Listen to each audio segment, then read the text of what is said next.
দুটি কালার দিয়ে একটি নতুন কালার তৈরি করে খুব সুন্দর একটি শাড়ি ডিজাইন করে দেখাবো। চলুন দেখে নিই।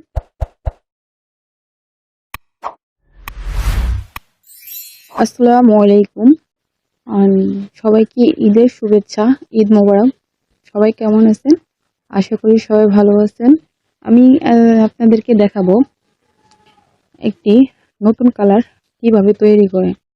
তার আগে আমার চ্যানেলটাকে অবশ্যই সাবস্ক্রাইব করে দিবেন আর নতুন নতুন ভিডিও পেতে নিচে থাকা বেল আইকনটি ক্লিক করে রাখবেন, যাতে আমি নতুন ভিডিও আপলোড করলে আপনার কাছে নোটিফিকেশন চলে যায়।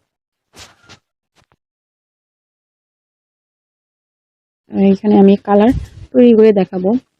এখানে আমি হলুদ কালার নিলাম অল্প পরিমাণে, আর একটু নিতেছি লাল কালার। আসলে আমার এখানে বেশি প্রয়োজন নাই, জাস্ট আমি একটু আপনাদেরকে সিম্পলি দেখানোর জন্য, একটু নতুন কালার তৈরি করার জন্য আমি সামান্য পরিমাণ নিলাম। আমার বেশি প্রয়োজন নাই, তাই আমি অল্পই নিলাম।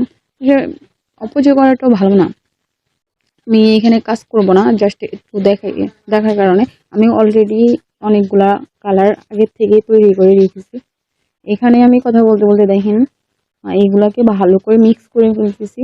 অবশ্যই ভালো করে মিক্স করতে হবে কালারটাকে, দুটো কালার ভালো করে মিক্স করে দেখেন এখানে একটা নতুন কালার তৈরি হলো। এখানে আমি আরেকটা কালার করার জন্য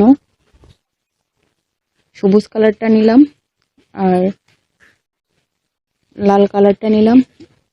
এটাও ভালো করে মিক্স করে নিব। আমি একবারে ভালো করে মিক্স করে নিব। দেখেন এখানে দুটো কালার হয়ে গেল। একটি কালার হলো মিষ্টি কালার, আর একটি আপনার এটা কালো না, এটা একটা সুরমা কালারের মতো হলো। আসলে এই কালারটা দিয়ে আপনি গাছের ডাল বা গাছ আঁকতে পারবেন।